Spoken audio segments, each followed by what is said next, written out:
Hey, g'day, g'day, g'day. That was a little bit epic, only because I'd flicked one of the switches once too often, but that's okay. I'm Boundy, psychic medium, bringing you the daily Lenormand card spread readings. Late because the power did go off just as I was about to start them this morning, and I've needed to go into what is our regular session of swimming for a Thursday.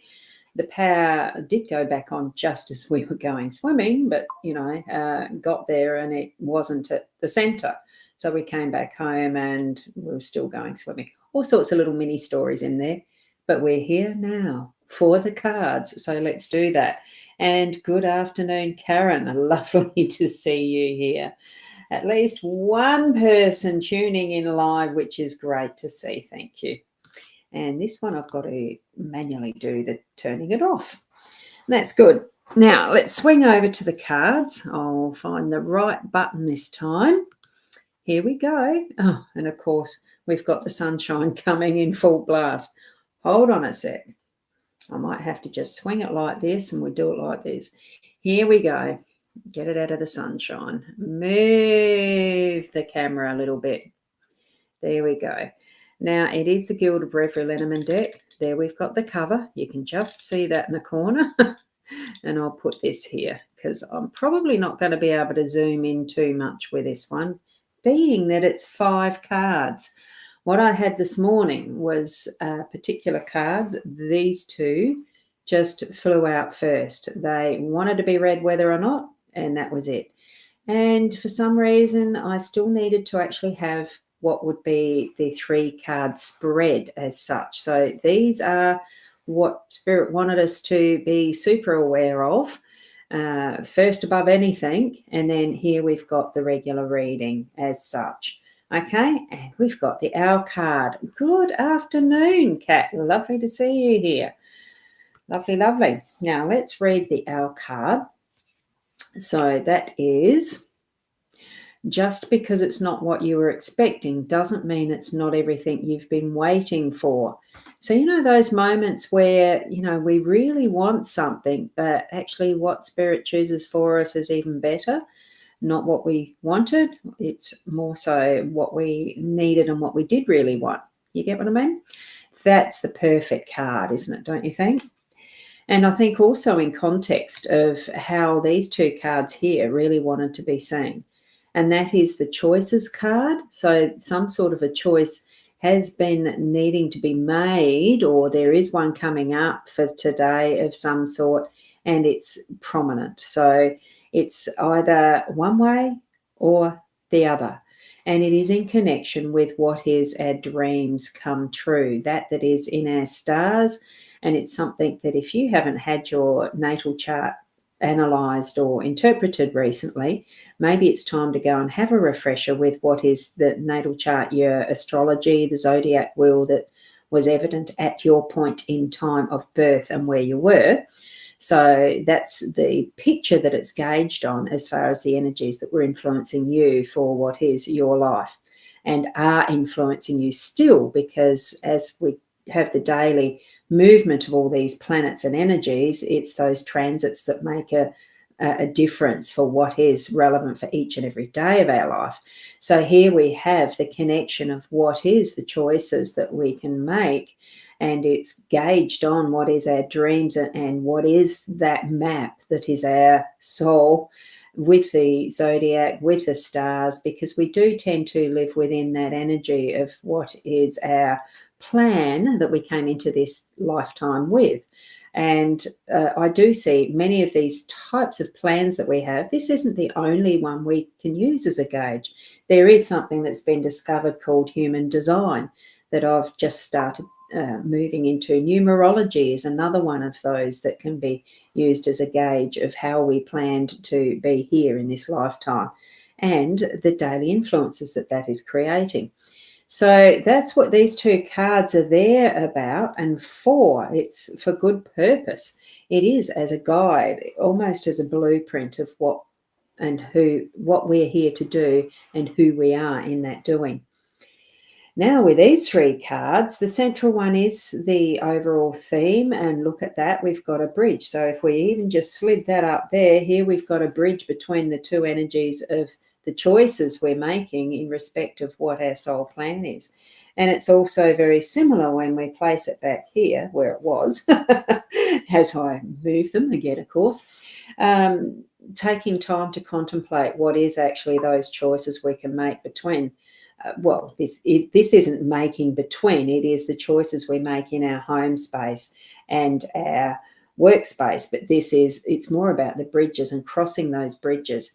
Are we doing it as we come to them, or are we worrying so much about what's in the distance that it's affecting what we are having now as our influence? We're allowing it, worry and anxiety and, what ifs to concern us too much. In our home space, we've got the owl card again. It's communication. It's really listening with all of our self, with all of the senses. This owl is sitting on that tree branch and taking it in. You can almost hear the silence as the owl is there, just taking it in. That's with all the senses. And then once that information is cogitated on, thought about, then it takes flight and does what it needs to. Regardless of what that need to is, its first action is silence and listening. You don't hear them too much when they're in that stance until they need to either communicate with one of the other owls or, give a warning of some sort. Or, well, I don't know, I don't speak owl. But you can imagine what it is like just in that silence of the night, because most of them are nocturnal when they're feeding. We see the moon in the background. That silence, that allowing itself to hear the movement of mice in the grass, or many other sounds around and about. So be that wise bird, that wise person in your communications, in your home space. You don't need to be talking all the time. The best wisdom really is garnered by the silence and listening. All of the senses. That is our ears, our eyes, our nose, smell, taste even, touch sometimes. But it's also that comes from the soul, that spirit sensing with our spirit guides, right? And as we're taking that across this bridge and into our workspace, here we've got the moon. The moon is the nurturing feminine energy of what is the sun and the moon. Sun masculine, moon feminine. Goes through the cycles, certainly matches the feminine physical body as such with the cycling of menstruation and all of that type of thing. Shining the light on the shadows in a special way. It's a softer light. It's not that it's any lesser than the sun. It is just softer. It has a silvery shimmer when we see the light of the moon on the dust as it moves around our homes. The moonbeams. I used to think they were actual moonbeams when I was a kid. All that twinkle in the windows. You watch the moon shining right through. And it did look like silvery little fairies coming into your room. That's how I thought of them. And to a little bit, I still think that way as well. We do have fairies. We do have other elementals in our lives. We don't see them unless we open ourselves up to that and the connections that we can have even with those worlds and realms. Here we have the mechanism of what is the physical.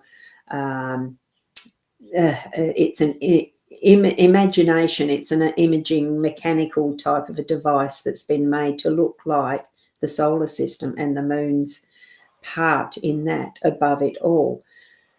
Tap into that. That's the energy of the moon. It is coming up for a new moon again. So I'm being well informed. I haven't looked at my astrology for a while. It's one of those things where our time gets moving along and we don't find time for ourselves, but we do gather those snippets from little posts in social media and etc.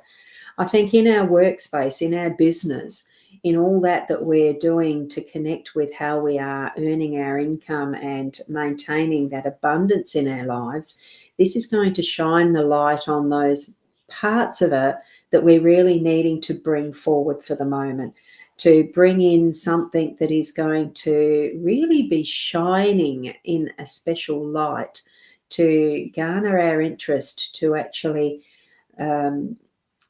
take it further. That's what I'm feeling, that it is bringing it out so that it grows into that full moon that we'll have after the new moon, and continue the cycle. So that's what that's meaning for me. And good afternoon, Corinna. Lovely to see you here. So definitely feel into that energy as you're doing your work today, later into the night. I mean, this isn't shown just in Australia, and I can see the star card. See how quickly the sun actually is moving across the sky.